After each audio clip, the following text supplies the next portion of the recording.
Hello, everyone, and welcome to the new Attack of Opportunity.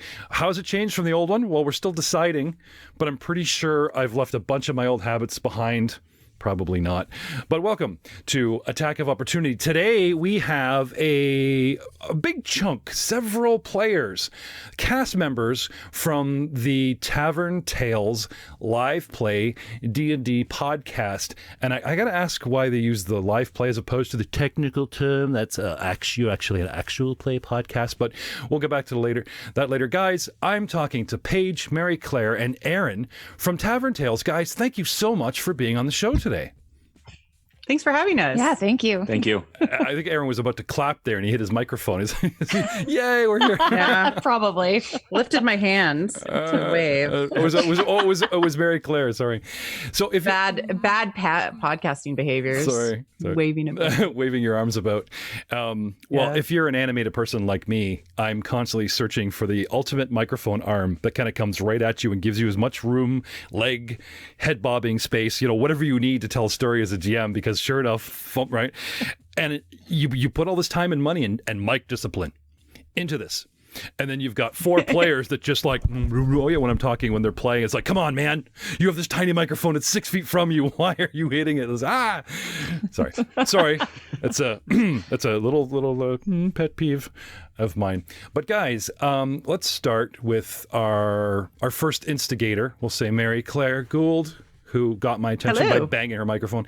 How did you first know you were a geek, a nerd, one of us?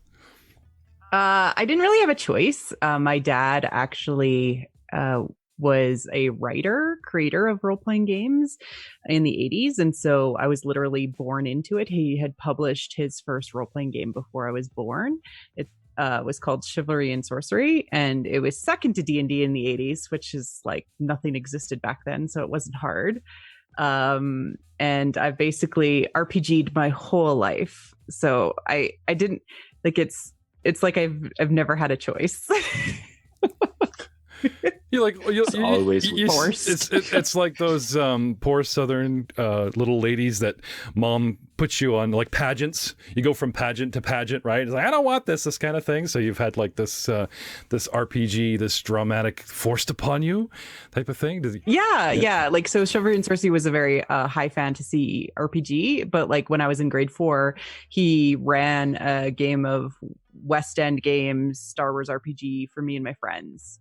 So it's like that, Star Wars, Vampire the Masquerade, kind of all of the White Wolf games in the 80s I would play with my friends, D&D, both second ed all the way through.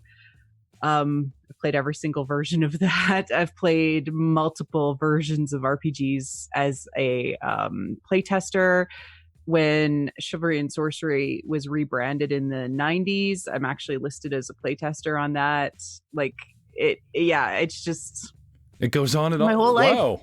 Wow. No, that's impressive. It's rare, especially for women. I know. It's impressive. Yes, that's. No, I'm so glad I asked you here, Aaron. You got some boots to fill, buddy. Can you? Let's hear Aaron's stuff. Just right to the guy. Not right? those kind of. No pressure. Yeah, no pressure there, Aaron. What have you play tested, Aaron? Nothing. I have not play tested anything. No. For me, I started when I was very young. It goes back to, my uncle was in IT, and a lot of times when he was living with my grandparents, I would just be downstairs playing on his computer, old games, Quake 2, Duke Nukem, Unreal Tournament, things like that. And it kind of evolved over the years.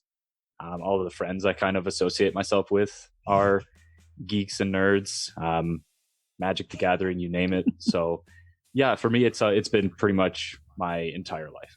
Oh, okay. Obviously not as extensive as Professional. someone to the right of me, but I'm still there. And Paige. Yeah. I definitely am probably the most inexperienced of our group, but I all started with World of Warcraft. Was my first game. I started playing in vanilla, I think, when I was in grade 5. And I pretty much have played it since. I actually was just playing last night. I just got my mom on board. So funny. It's the funniest thing I've ever seen in my entire life. But I was playing World of Warcraft, and then I met Kyle and Marie Claire through theater. So I'm a really big community theater person, and I'd always been interested in playing D&D. And I told Kyle that, and one day I came over to his house, and he had set up a D&D game in his basement, and that was basically the beginning of my D&D history. I didn't even play in that one. Yeah. I was like busy. Yeah. Kyle called us over and he's like, hey, I have a surprise for you, Paige. Come downstairs. And he had the whole kind of setup thing. And he's like, all right, let's throw some dice. Let's get I it got going. so excited. And now we've played pretty much every weekend for 3 years. Yeah. Oh, Yeah. that spawns a little tangible story. I know I was promised I'd be good, but one thing besides RPGs, we are in our early to mid 20s, and some of the guys introduced me to Axis and Allies, which is sort of like a little bit more complicated version of Risk with the World War II, but it literally has tiny little plastic tanks and planes and stuff, and we loved it. But the original gaming board is so small, and you have all these pieces. So this is like in the 90s, before it was so easy to do anything in color on your printer. We paid like $1.25 per 8x11 page and color photocopied the board and blew it up 4 times. So now you can fit 4 of these Hasbro boards into the giant board that we made. And I took it to the basement where we all set up, got all the guys over, and then like the guy that introduced us all to it, Dan Illman, we brought him down, and then we had someone take a picture of his face when he saw it, and he just hung his head in like so happy he would cry confusion that we built this and he got to play on it. Just this sort of, there's this great picture of him going, ooh, looking at this giant board that we made. So sorry, Paige, that like when you said, yeah, we all surprised Paige, it kind of like set off ye memories. It was basically that moment. I got very excited. It was great. And then they're like, oh yeah, and you could play either the cleric or the rogue because I think they were doing Lost Mines of Phandelver, and they played like the very generic characters that come in that. So it was very like intro to D&D setup. Because it was your first time playing at that point. All I knew is what I saw in movies and TV shows, and it was nothing like that. It was nothing like it was great.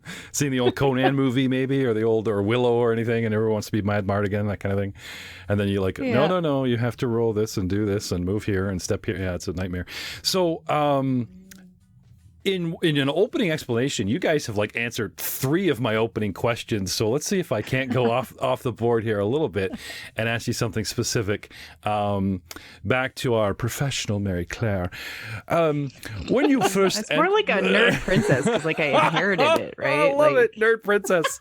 Right? Like that's more what it is. Like I had no choice. I was born into this. A nerd heir. Heiress to the nerddom. That is sorry. That's going. I didn't really have a choice. Can I have that? That's going on a mug for my daughter, Princess. We recently got my daughter Alexandria to game with us and play an NPC that I'm supposed to play, but as a female rogue in the Hell's Vengeance Evil campaign, and they loved her. They're like, she's awesome. Like kids value a lot, like add a lot of value because they don't have those barriers to saying yes to things and sometimes just like take things in new directions. And it's much like when Paige started out as new, she didn't have any of the preconceived notions about role playing, and although we've beaten those into her over the past 3 years. Well, my daughter is. No, she comes up with these amazing things because she came from this theater background, and it's more like imagination / improv rather than, hey, this is the way things should happen. Because many times when you've been a lifelong role player, you end up kind of sticking into these guide rails, these like social conventions, like you don't split the party, you don't do X, like you get these unconscious rules into your head. You're not supposed to jump off a waterfall. No, you're not supposed to jump off the waterfall. Search every room, search every body.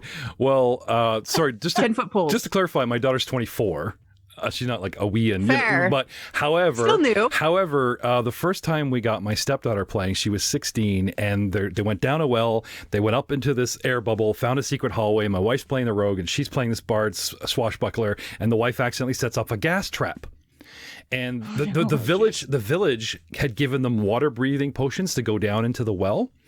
And the first, like you said, that sort of unfiltered mind of just brand new and open to anything. She says, well, is that potion you gave us still working? I said, yeah. She's like, I breathe my water skin.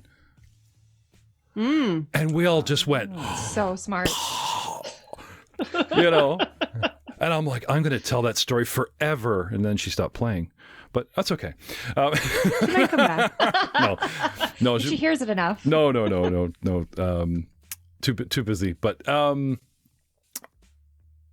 you guys are so like the RPG, the Quake game that slowly, hopefully, becomes Baldur's Gate. Aaron, maybe, if we're lucky, that kind of thing. The Mary Claire going, I don't care about your math grade. Show me your drama score. That kind of thing going on in her life, and then Paige gets to be the charming noob where we're like, get off the unicorn virgin princess, nerd princess, and come down here and like roll these dice. No, not my dice. You'll contaminate them. Not my dice. Your dice.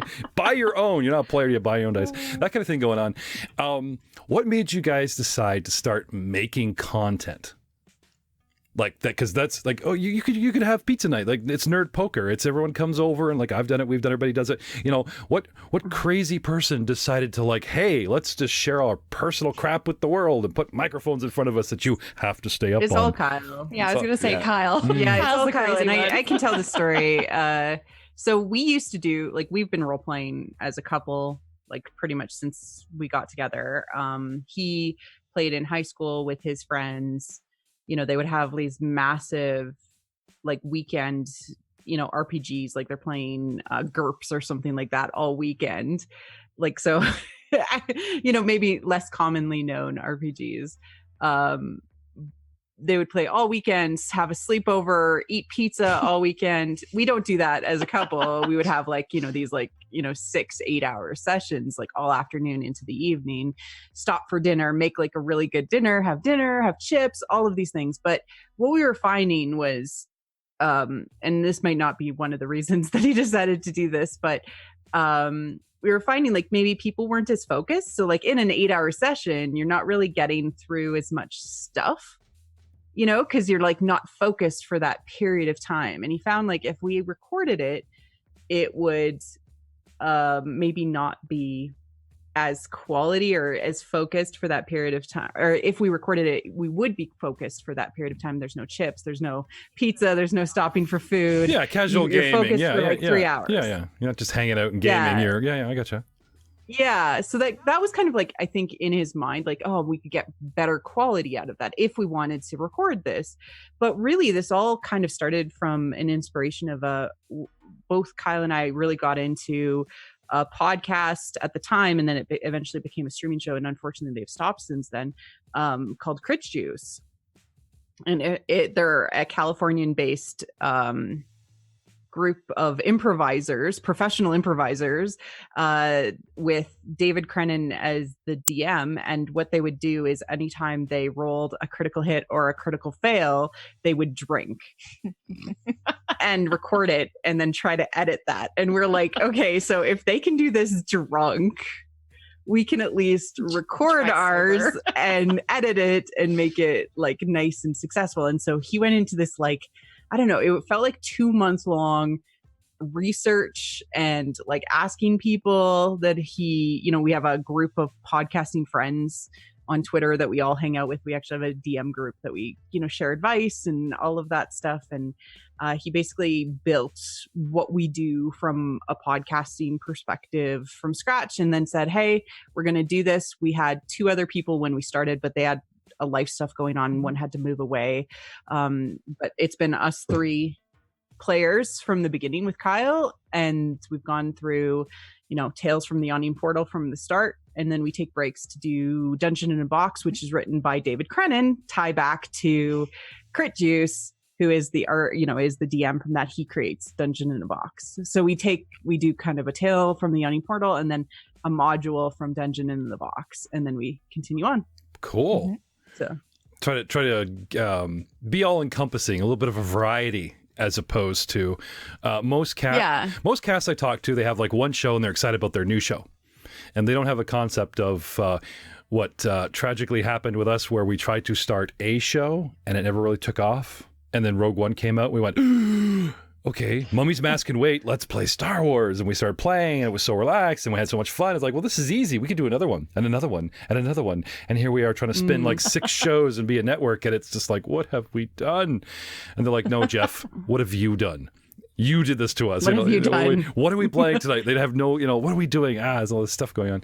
But I do feel your joy that you could sort of like, you're going along with this. You appreciate another podcast that inspires you, and you take a little bit from it. And then you're also, like I said, you got the Twitter and stuff going with the DMs. You're also trying to give back to the community, that little bit of inspiring give and take. And I'm someone that really appreciates that. And I hope the listeners, at least the content creators, get it, because I certainly do. I'm not even going to ask. Yeah, part of it is just being there for other content creators that are starting up too, because it is very much a mentorship community. If you don't mentor other people, then there isn't, other content creators out there. And it people quit out of this because it's hard. It is hard to continuously do, because you have to make time for it, have the focus on it, and then Kyle puts like so much work into it. He's not sitting here because he feels bad bragging about himself, but you'll get him on the show eventually. Then he'll be able to. It was Kyle I initially reached out to and set up stuff and talked about cast versus DM interview versus everyone, how many you can have at once. And, even we might even talk about, well, I kind of want it to be a bit of surprise, the original, the Tales Junior that we're planning in the future. But for right now, we'll stay focused on you guys. I'm not even going to ask Aaron to top that story. No, well, it's pretty much the same answer. You guys are doing this as a cast, and like I said, your DM and yourselves are all involved in, like I said, with this community stuff. But I have to ask, next official question, I will ask Aaron, is where do you guys create your content from? Like I could see you for the podcasting listening on it, so they can't see you, but for our YouTube audience and Twitch, when I stream this later, I can see 3 lovely young people with a cream background, a gaming room, the television, the mini shelf above Mary Claire. Like, you're obviously in the gaming room, you're obviously in Nerve Central and in the same room. Where does the magic happen? Where do you guys actually create your content from? So we're at Kyle and Marie Claire's house every Sunday for the past 3 years in their basement. Yeah. Well, it looks like we built a TV room, and we ended up just putting up 2 like folding tables. We made a theater room, but there's like lots of extra space for the giant TV that's behind me. You can see it. It's quite big. Which I think I've only ever seen on once. Yeah. Since the whole time I've ever come over to your guys' place, I think it's only been on once. That's because the gaming tables were always in the way. Yeah, no. We literally have to move them out of the way. I don't even think it works. I think it's just it's just decoration. Yeah, be happy he doesn't have his laptop hooked up to it going, and this, he's like flashing artwork going, and this is what you see, that type of thing, to help with. I tried to convince him. He was like, "No, that's too much fun." Yeah, he wasn't on board with that. We're like, let's do this. He's like, nah. Okay. And without giving like a street address, where are you guys located? Oh, in Calgary, Alberta, Canada. Really? Oh, more Canadian content for me to plug. Oh, goody. No. Go Flames. Actually, when I first reached out to Kyle at Tavern Tales, he wasn't splashy about being a fellow Canadian. I didn't know. And for some reason in my head, 5th edition, for me, always like, oh, they're American. Don't ask me why. I don't. It's a great game, and I know Canadian content creators play. I don't know. But I do notice that Mary Claire's rocking an awesome hoodie with that sort of orange or faded, and it seems to be reminiscent of the Gen Con last year. Of the colors in your logo here. We got this lovely logo up of. It looks like the end of a giant keg with a tap. Like how taverny can you get? It's even on that sort of shaped wood post stand, and it's Tavern Tales live play. I made that. Yeah, that's great. I love that. That's why I posted it here. Is just like, now there's a logo. It's actually one of the things that drew me to contacting Kyle. Because when you're searching for guests, you vet them a little bit, but I try not to look at numbers like, how many followers they have or whatever. what they say, their bio, an interesting picture, the artwork, like something that really grabs you or that I personally find interesting or funny, it's like, that's the person that that gets the email. It's like, hi, would you please be on the show? I really love this, your logo. I really love your, concept. Or they're like, 5 friends. It's not a sausage fest. We promise. There are real women. We're not just playing women, that kind of thing in the room, but like something interesting, something unique, whether it's they have a 9-year-old at the table or they have their grandmother at the table. Recently that would be cool. Interviewed the D&D grandma, and it's Vince and his entire family, brother-in-law, and their 74-year-old grandma playing. I tell you, this is a legit show, and that type of thing is just, it's so adorkable. I just cannot resist. That's my wife's word. That's Paige now. Yeah. Adorkable. Adorkable. Yeah, it's adorable, but in a nerdy way. You become adorable. You've never heard that? Oh, it's canon. No? Wife uses it with me all the time. So, okay, well, how about a question for Paige? Since they labeled you the resident noob, right? And you truck over here, and like I said, it used to be the gaming hour, and then the only reason it started happening was because of you, because you wanted to play D&D regularly. We hadn't been playing for a while. So. Yep. Yeah. You're welcome. And then I can't be contained in one room. I must be on the internet, Paige says. And Stars Born? Is that how it went down? Yeah, pretty much. Yeah. Was it because your personality is like that, like the stage, right? Yeah. So this is just a bigger stage. It's a bigger platform. Yeah. You know how you can tell a bubbly person? And I kid you not, they actually draw in artwork a bubbly person, have the upside down, sideways half moon for eyes. The bottom of their eyes crescends up, and they have that big cheeky kind of look to them. And they're like the most amazing person in the room. It's you. It's you. Sorry, I studied photography when I was in high school, and a lot about portrait and, definite and type of thing. And it's just... something I found that, the most bubbly person in the room have this expression, and then it transfers into anime and artwork where they just have that sort of look with the cheeks going up, right? That's funny. Sorry, please take it as a compliment. So let's talk about, you guys are on the internet, you've been doing this. How long have you guys been creating content, Paige? I think it's been about 3 years. I think this summer will be 3 years. Yeah, this summer. We've done game after game every Sunday. It's been really great for me as a new player to jump back and forth between doing Tales of the Yawning Portal and Dungeon in a Box, because it gives me an opportunity to try and create new characters. I don't even know how many characters I've made at this point, but I definitely have my favorites, and I definitely have my not so favorites. But yeah, it's been about 3 years. Yeah. And I still have so many questions. Yeah. But when they Kyle in the beginning was like, please learn what your powers do. That's like, that'll just help. So you're not like, let me just look this up. We still have a lot of looking up. Yeah, but that's D&D, right? I know. It's not actual D&D if you're not having to like look up the rules and like because like the other day when like your Divine Smite, you have to like look it up. Well, it doesn't help. It doesn't help when you do something that you don't expect and it breaks something in the game. Yeah. And you have to see what the impact was. Yeah. Oh yeah, like that rock bracelet you had. Oh yeah, and I turned myself to stone. Yeah, and we had to figure out like how the spell actually would play out because it got reflected back on you. Yeah, it was weird. Mm-hmm. And the DM withholds the book unless you all make Arcana checks and things. Like, no, you're not looking this up because your character wouldn't know. The players get to know unless you roll your dice, that kind of thing. Oh, is that just me? Okay. I'd be that mean. I'd be that mean. No, that's great. But, there's got to be something to be said when you're podcasting, because I got to ask, do you guys just edit this? Oh, we lost Paige. I scared her away. Oh, she's back. It just went on to low power mode. Oh, okay.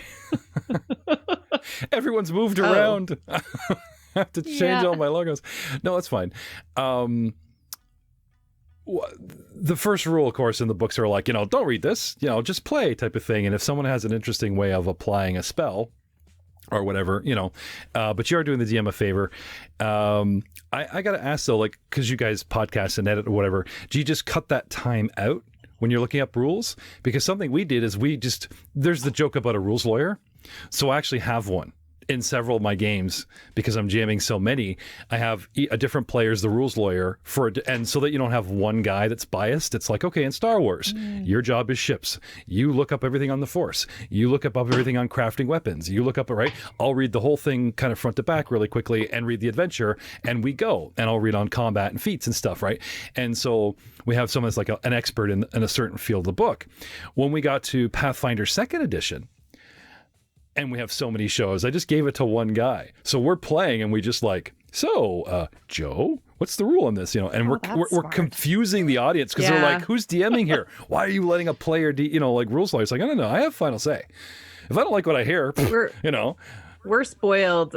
Kyle cuts out all of that when he edits. Occasionally, Paige edits as well. I like to keep little things in. For entertainment value. And Aaron's learning how to edit, so yeah, I'll be taking a stab at it. Yeah, I'm going to be teaching him after the game that we're playing today. Well, shout out Audacity. Yeah, no, there's free software to edit. Yeah, that's what I use. That's what I use. OBS and Audacity, and nothing best. And still learning things about them, because like who has time to like the actual learn the actual technicals? Like, I'll learn as I go, and it's like, damn, 3 years in, and if only I'd known this when I started to make something sound so much better, or make the editing time so much less. Because when you start off in editing, it takes up all your time, and now it's like, I'm spinning 5 plates. Look at all these shows I got going, for all these little tricks you learn. Anyway, I digress. You guys are really close to my heart with your answers, and just jerking a tear. Like, yes, I get it. I totally get what you guys are going through every time but I shouldn't go off page so much. Coming back around to, here's a fun question. Let's start with Mary Claire again. Do you have obviously there's the ones that you are playing in the show, but you have this history of role playing with friends and family and husband and stuff. And so looking back over the years, including what they expect you to play just for good podcasting, do you have a go-to favorite, class or race or alignment or a personality type that you like to play? Like from D&D? Yeah, like just from RPGs. Yeah. So, oh goodness. If like classic Vampire the Masquerade, I'm going to change on you. No, that's fine. I really like to play like Tremere. So like the witch type, blood magic people in Vampire the Masquerade. For D&D, we were actually just talking about this upstairs. Like I never used to play paladins. I always hated them, and now like in the last 5 years, I've played 2. So I think I'm getting into paladins, getting into the divine. I very much like the dichotomy of playing a paladin that is one of the kind of more cursed or infernal influenced races, because it's like you're trying to do good, but you're actually kind of cursed. So like a tiefling paladin is really interesting to me because it's got this balance of you're actually this infernal creation from a blood perspective, but you're trying to do good, maybe if you're playing a good paladin. Yeah, no, back when Dragon Magazine was still a magazine and Dungeon Magazine was dropping, which guilty used to buy them, they had a contest and was like, give us a concept. And the winner was a succubus paladin, and explained how she, flipped over and all that kind of stuff. And it was just, everyone loved it, like the most curvaceous seduction. But it's like, no, you have a huge charisma score, and now you're doing it for, for goodness and despite for God, or for this. And, I like in that you're building a character that has, driving motivation and conflict internally. And so that can influence how you play to make yourself, more interesting when it comes through. And you can't get into your backstory all the time, especially when you're playing like dungeons. That's hard because you're only playing that character for a set amount of time as you're going into the dungeon, and a little bit of like the epilogue. But generally speaking, it helps you like play that character very truthfully if you have a lot going on and you use those lenses to influence how you interact with the different scenarios that you come across. No, I totally agree. The black and white paladin is a big yawn. It's like you don't pop out of the womb going, ha ha. No, you're like, here's someone that's chosen to lead by example and be this paragon and hide his faults or her faults or hide, and try to like always by example. We should do this. I'm going to do this. What, and they just or own them, right? And be like, not everybody has the right upbringing, but they can make choices. Yeah, like imagine like there's always the rogue and the paladin doesn't trust the rogue, and some like the wizard's missing his invisibility ring. They all look at the rogue, and then there's the misconception of a paladin just running off, going, "Ha ha, rogue! I have your boot. What are you going to do about it? I have the boot." Running around. It's like, yeah, well, you really got me, dude. You stole my boot. Wow, that's criminal. You should be locked up. I'm heading to jail now. No, it's still there's a lot of even the parody aspect. But sorry, I do appreciate what you're trying to say. This is not a good interview for me. You guys are doing great. Me, not so much. So what about you, Aaron? Do you have a go-to, or like whether it's a personality type or a favorite alignment or a favorite class or a race that you just... So this doesn't come from D&D, but it was one of the most favorite characters I ever played. It was a character based off of the 70s cover model Fabio. That would be on like all the women's romance novels. And I had just shoved all of my points into charisma. And I think he was a fighter, but he didn't have any weapons. And so all he would do to like attack would be like comb his hair or flex. And I remember one fight we did, there was like 50 harpies coming at us. And I rolled a crit and I just flexed and I blew them all up. And the DM, she was just sitting there. She's like, "You just wiped out the whole army with one flex." I'm like, "Hey, that's Fabio. It's Fabio. That's what he does." There's an actual legitimate character class released to Pathfinder that was sponsored by Old Spice, that type of thing. Yes. Called the Gentleman Class.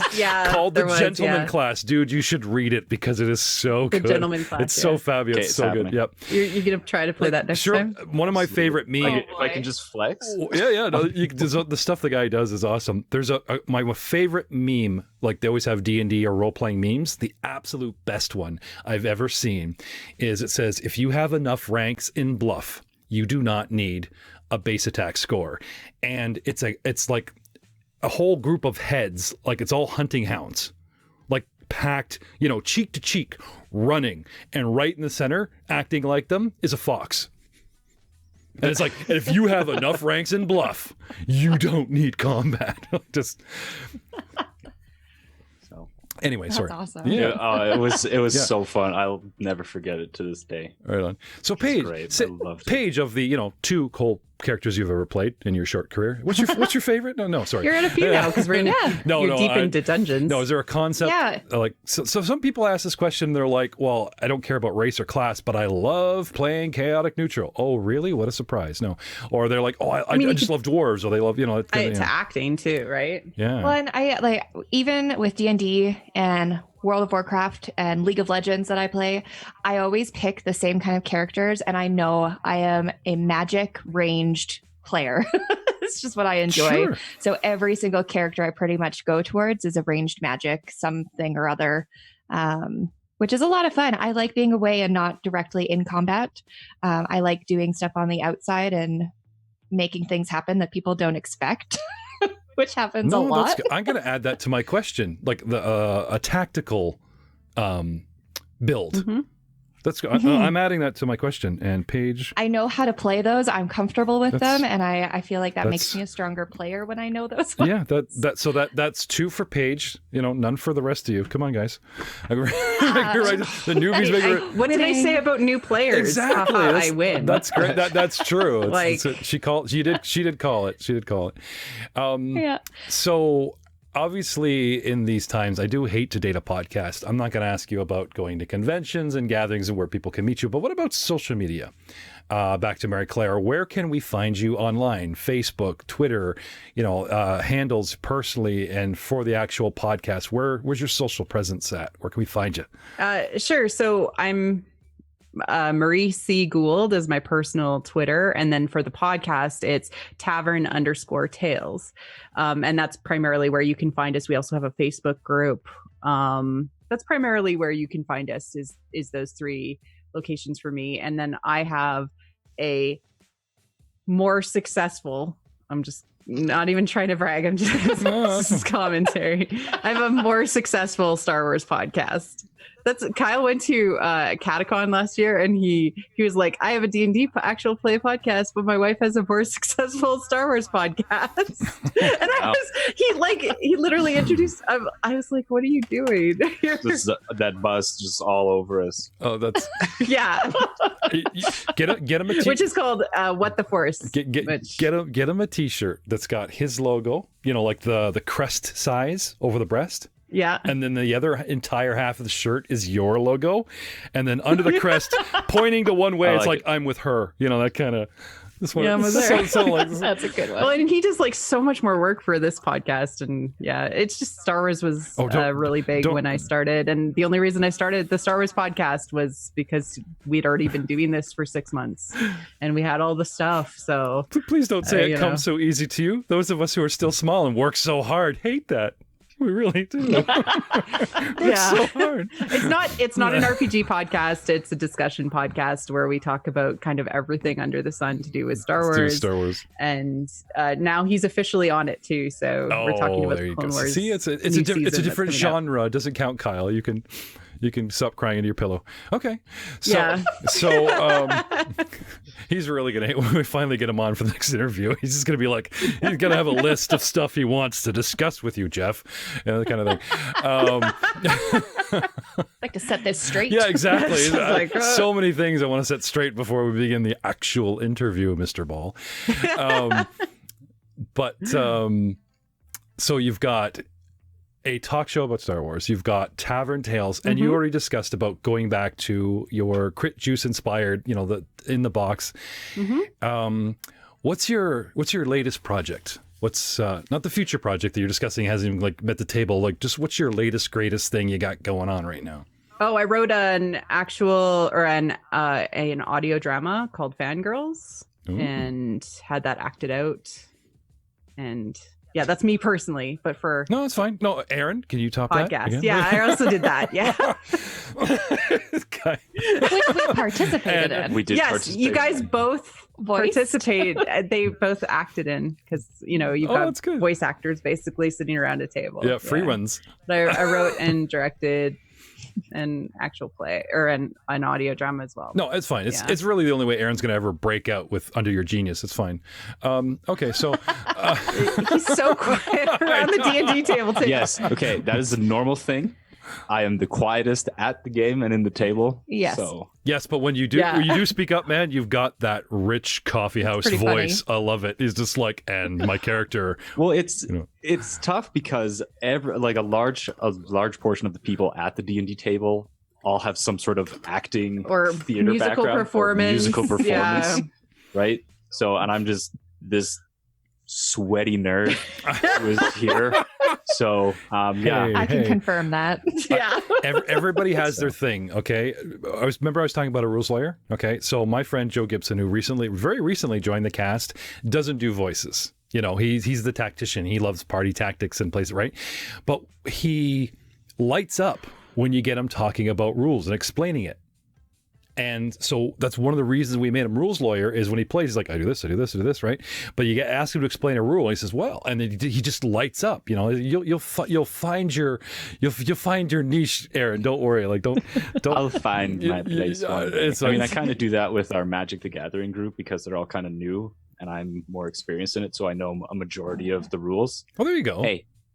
You get one camera shot straight down on the cards on the table, and just make sure that the camera, your head's a little bit bigger than theirs, and they'll listen. They'll flock. If you shoot it, they will come. Do instructional videos. Yeah. Yeah. Oh yeah. I'm telling you, man. Yeah. I'm not saying anything. I love it. Dude's got chops. For the podcasting audience, I am looking at Clark Kent Beauty on his day off. You just take the last two guys that played Superman, add some stubble, and just he's the sweaty nerd brother of Clark Kent. I'm telling you, the guy's got the smile, the short cropped hair. It's there. I really hate putting myself on video with such pretty people, but I'm just making you look better, dude. I'm just saying. You had me, and you look awesome. And I kind of feel bad for constantly insulting it. I just latched on to something Mary Claire said at the beginning. I just won't let go. So let's talk about Paige. what have these guys got going on for the future? Because I know you'll be excited and tell me stuff we're not supposed to hear. Quickly before they stop you. Paige. She doesn't know. See, I feel like they don't tell me secrets because they know that I'll tell everyone secrets. Oh man, I was counting on that. I was counting on like some kind of spoiler. I know that we're finishing up our existing dungeon in like maybe the next 3 years because we're going through it very slowly. No. Hidden Shrine of Tamachan. Yeah, we're finishing that. I think Kyle said we probably have. He said like 12 more sessions, I think. Yeah. We're very slow because we keep backtracking a lot and we do a lot of things that we shouldn't, and I think that's causing big delays. And then I think we'll do another dungeon in a box. Yeah, because that would make sense. Yeah. Which is, it's always great. We always love people who listen into it because they like to hear how it plays through before they try it out sometimes. And then after that is White Plume Mountain. That's one where everyone dies, I think. No, that's Tomb of Horror. Oh, okay. We're still a couple away from that. That's the one. You had me at Hidden Shrine. I love those. Hidden Shrine at Tomoe-chan with the very first Naiad that they ever produced and introduced as a monster with the miniature city, like the Indiana Jones room. Like it just, oh my God, I'm in that room right now. I love that adventure. I don't know anything that's happening. Spoilers. No, sorry. No, sorry. No, but you got seduced by the Naiad. Yeah. I did. I was the one who turned her down Yeah. because she was trying to make love to me. I read somewhere that she was the very first Naiad ever like published. Like in a D&D adventure. Cool. She's like, it's not like it was in a monster manual. They introduced the concept of this creature through that adventure. And then she ended up in books later. Well, now I kind of feel bad turning her down. Because she was like old. Yeah. It's okay. Classic. Wow. I didn't. So old. I did not, listeners. You embraced every part. And I got some. Because that'll come out like in months. And I got a special gift. You got drowned? From that Is that what so, You're pregnant. Herpes. with child. No, you're not. A special gift like herpes. Naiad. I'll have to. A Naiad STD that's just fatal to males under. Yeah. The gift that keeps on giving. Oh yeah. No, I just somebody did that at our table. They were like, yeah, I hear if I have a charisma. What was it? Charisma was like 14. He's like, you got to crunch these numbers for me, Jeff. I got to get my charisma 15. I'm like, why? You're like the wizard. He's like, or you're a druid. You don't really need charisma, but I'm really cool with this, right? Do you want to be charismatic? You could role play it. You know, you're dumping on a stat. You're going to be a broken druid. You're putting all this thing into the druid for charisma score. It's not needed. This is great. And he's like, yeah, because 15's the minimum for a dryad to like your ass. And it's like, I'm like, what? I want dryad, man. I want you want wooden ass? Is this what you're at? Okay. You know, like just. I tried. Yeah. Wasn't into women. Yeah. No. Yeah, she only wanted men. She was after me. Yeah. So she was after me first. You were my leftovers. Oh. I do think that we threw Kyle a massive wrench. Well, I didn't do it. It was personally Paige that did it, which was at this key point, they decided to switch alignments and gods and basically vow to the evil god in the dungeon, which has screwed up so much stuff for Kyle. Because I'm sorry, you mean like while they're with the dryad? No, this was when separate. Okay, sorry. There was a tomb of a bad guy, and who's your patron now? Zotsalaha. So they basically like switched gods and started to worship Zotsalaha and made a bargain with him to get through the dungeon. Oh, okay. So I thought the DM was being terrible because I know the room the dryad's in, and it's one of those sloping floors, like a pool, a public pool where the one end's very shallow and the other end's deep, and she's in there, and you wade in, and I'm thinking of like a baptism, right? You wade in, and there she is, and you come out worship, and the DM's and now you worship an evil god, haha! Reverse baptism, naiad sex. I'm like, what? God, he's a genius. She was only nice to us because she was only went nice over to the dark side. Zotsalaha, yeah. But well, I mean, I didn't really follow a god. You were the fallen angel. Yeah, you changed from Kinachacha to Zotsalaha, which is the sun god. Yeah. So I went from the sun god to the darkness. You're like, bye. Running towards like there's a big wrench because we've like kind of switched. Like if you think about a party, kind of switched how the characters would deal with the like dungeons, like, you know, normally would kill things or they would attack us right away. We've had some really interesting conversations because like, I see you're a Zotzi dude too. Let's be friends. Let's be friends instead of like automatically killing. I try to make friends with everything. Diplomacy is underrated. No, that's awesome. That is really awesome, and especially if you're playing something that's classic that everyone's run through, for you guys to stay there like, oh, we did it differently, or like with a little different of an angle. That's brilliant. No, hats off to you guys. We're getting off topic. My fault. I know. A couple optional questions, if you don't mind asking. I really enjoy finding out mid interview what people do for a living, what pays the bills, you know, what bought the dice, you know, what, you know, everyone's a nerd on a Friday night, but it's like, you know, the 9 to 5 kind of thing. So starting with Mary Claire, what? So I've done a variety of roles within HR. My whole professional life, kind of worked my way up. But what I'm actually responsible for now is solutioning for technology systems for HR and building the processes that are supported by systems. Cool. Yeah.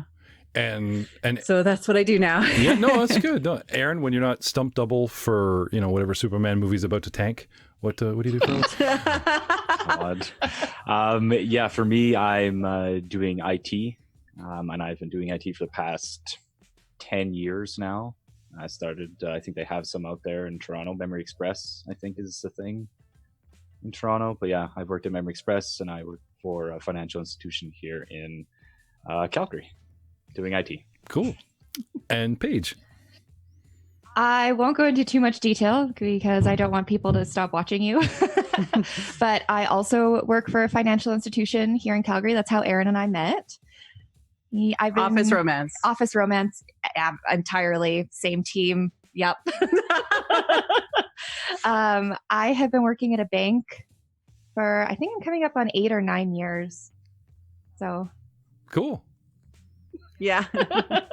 Leave them, because I'm telling you, honey, with that Colgate smile, you could just, you know, don't let your association with Aaron hiding under Mary's brilliance drag you down. You could just break out with those cheeks, I'm telling you.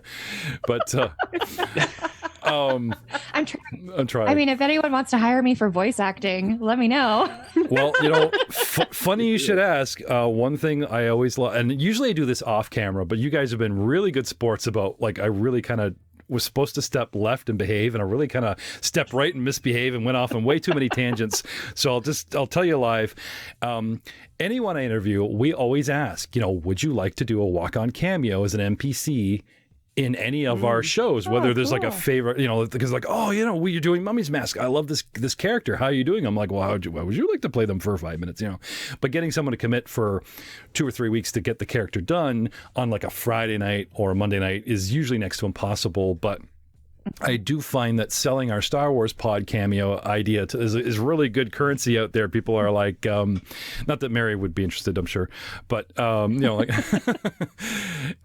having you guys. So, you know, hopefully, like, the idea of this is that your listeners get to see this and hear this and learn a little bit more about the player and the lifestyle of the voice actor / player behind the characters that they already enjoy. And I get free content from you, so everybody wins. You've been winning all around. You've been listening to half the cast. The other are hiding with the GM or holding him down from jumping in on the camera of Tavern Tales, the live play D&D podcast. And I just want to thank you guys so much for being on the show. You've been a really, really great cast, for putting up with me, if not being entertaining, if not, you know, carrying Aaron through most of the interview. You know, that's why I insisted that you guys do it with him. It's common practice. I carry Aaron a lot at home and in game. Oh, okay. Just generally in life. Generally in life. I'm just here. Thank you so much for being on the show, and say goodnight, Aaron. Good night. Good night, Aaron. Good night, everybody. You can't even give me that. You can't even do that for me. That's just, sorry. Call my agent. I can't work with this unprofessional. What you had like 2 actors here who could have said goodnight, but you picked. And I asked you to the stunt double. I asked you to say 2 words. Good night.